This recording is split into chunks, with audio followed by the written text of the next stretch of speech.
Today is February 28, 2024 and these are my dreams. Day 2. Pangarap kong makapag-tithes ng 100,000 monthly. Magta-tithes ako 100,000 monthly. At magkakaroon ako ng 10,000 members sa church, 10,000 members and leaders sa church dito sa Makati. Siyempre, pangatlo, gagaling yung asawa ko sa kanyang sakit na chronic kidney disease.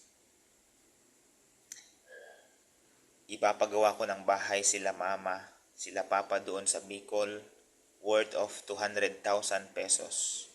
Ipapagawa ko ng bahay sila mama doon sa Bicol ng worth of 200,000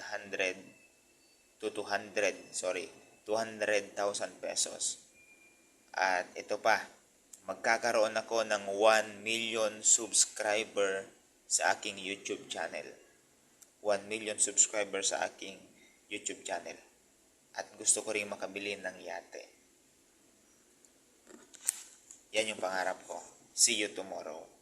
Kung ikaw ay napadpad dito, paki-subscribe dito sa ating channel na 1M subscribers. Maraming salamat.